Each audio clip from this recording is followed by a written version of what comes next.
Cheating again, please divorce me. After a not-so-long marriage of 4 years, I finally asked Ash to get a divorce. My in-laws took my side and gave my husband a stern talking to.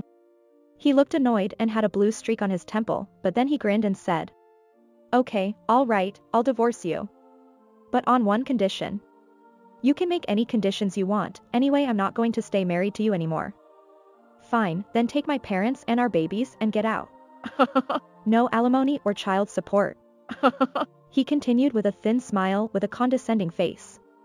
"You know, it's bad enough to be cheated on, but it's also bad enough to be cheated on. I'm tired of looking at your depressed face.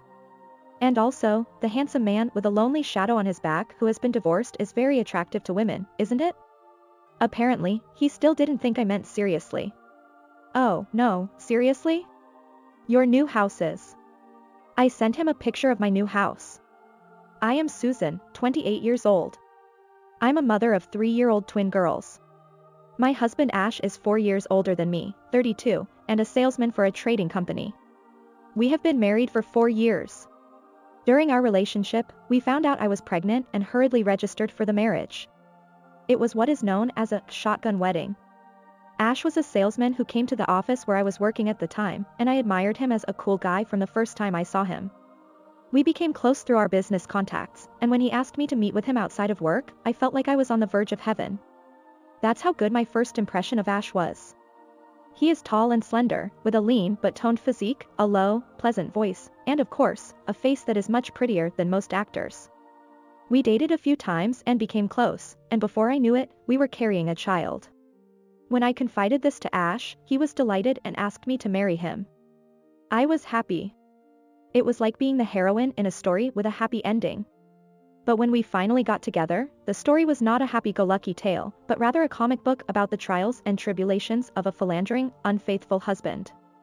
Ash was certainly good-looking and used to dealing with women. I judged it to be gentlemanly and mistakenly believed that he cared for me.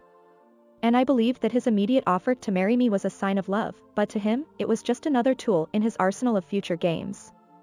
I was completely oblivious to all of this and, as he said, I moved in with his parents as soon as we were married. I can't leave you home alone like that and go to work.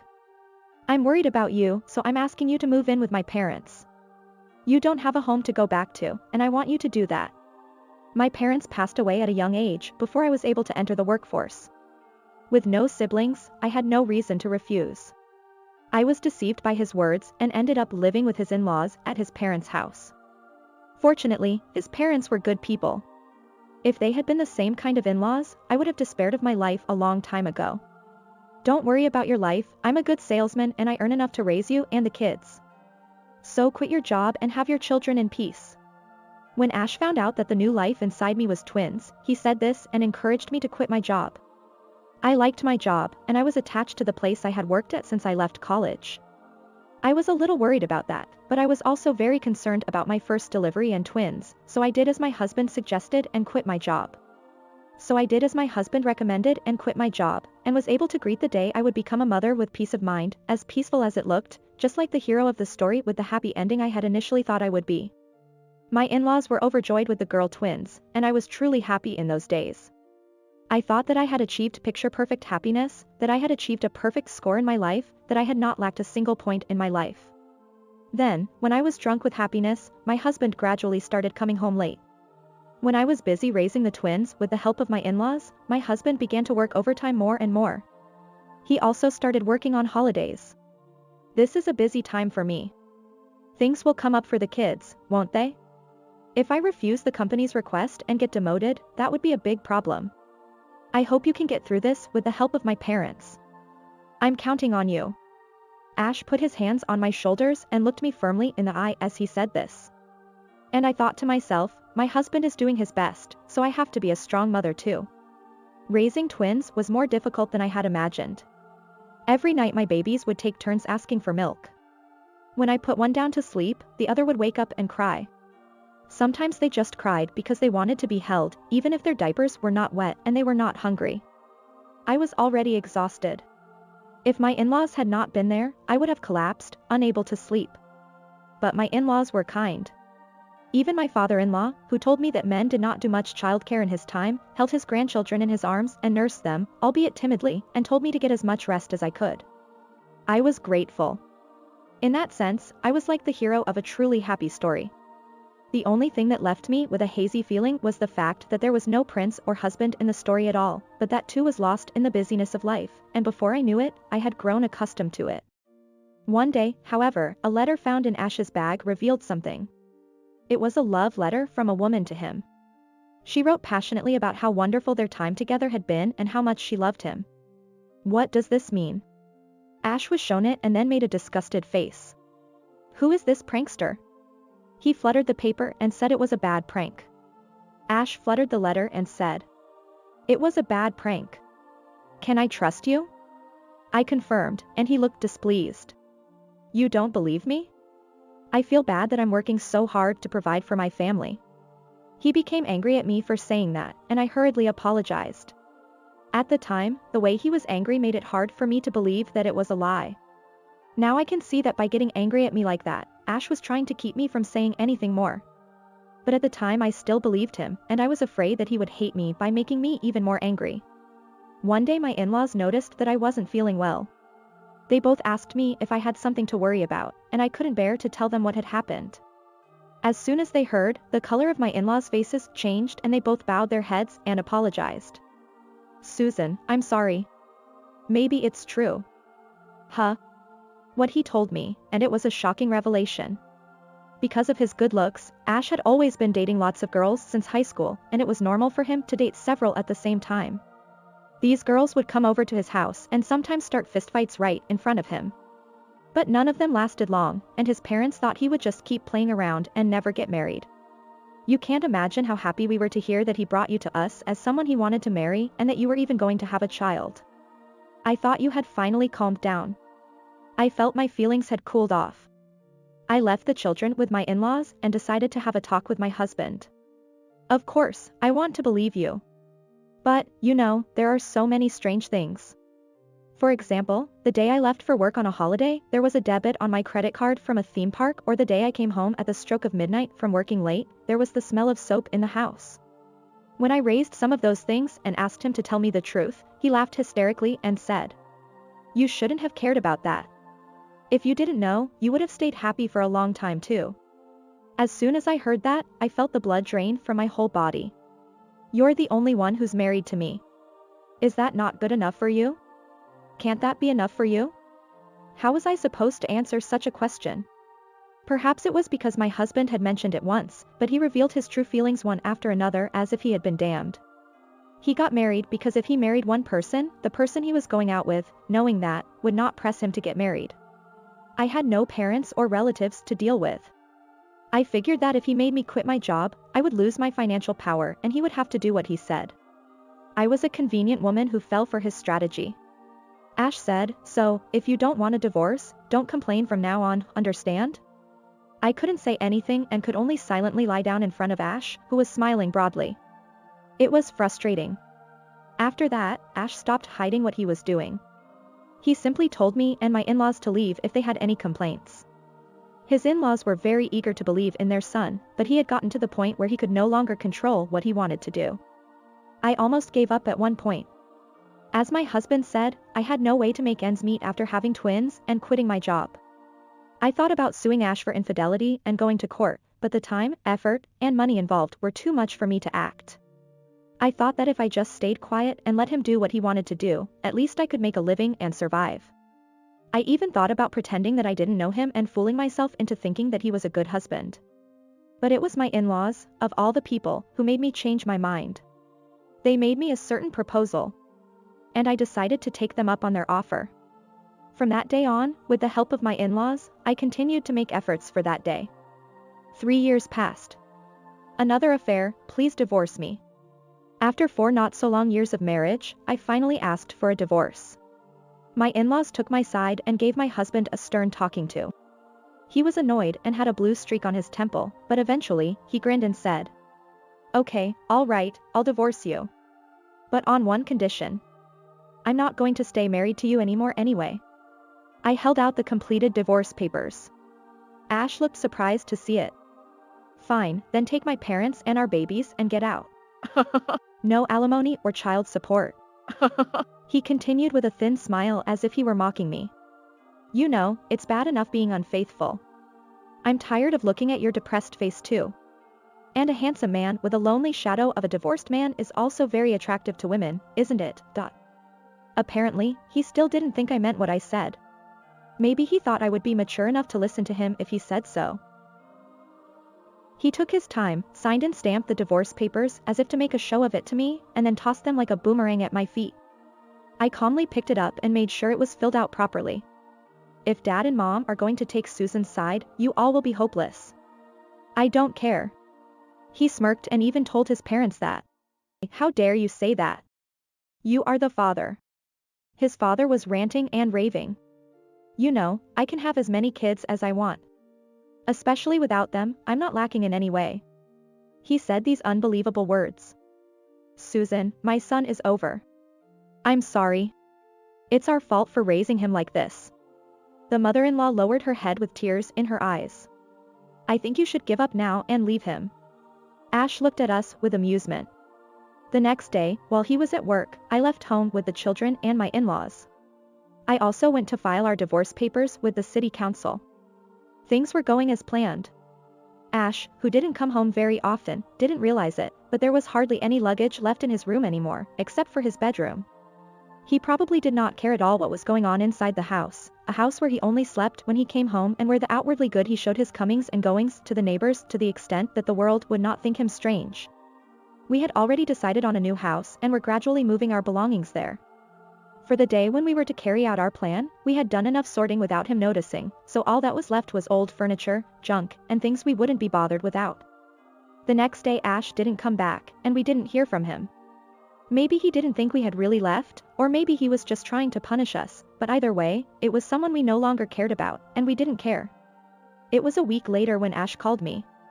Hey, where are you? Why is the house so empty? He finally seemed to realize that there was hardly anything left in the house.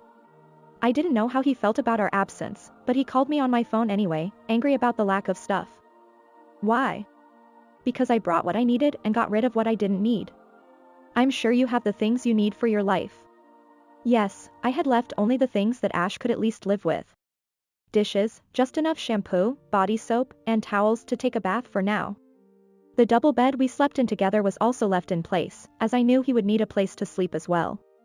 Well, I slept on a futon in the Japanese-style room with the kids, so we hardly slept together anymore. There were also his clothes, his mementos, a few cardboard boxes, and a few ingredients that would last for a while, such as cup noodles and retort pouch foods. With that much, he could survive on his own for a while.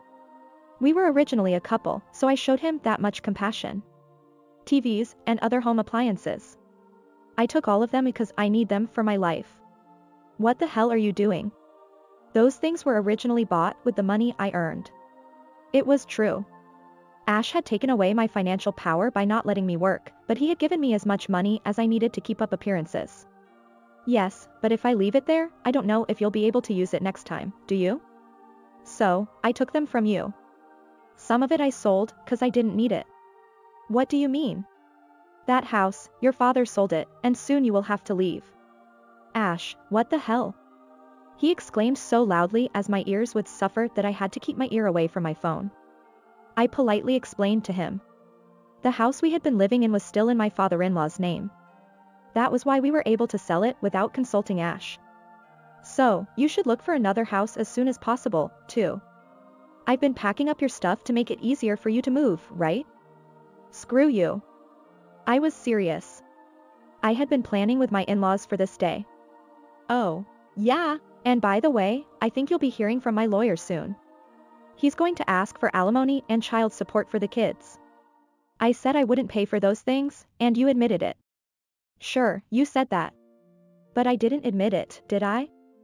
Yeah, I said then that he could make whatever conditions he wanted, but I did not say at all that I would take those conditions.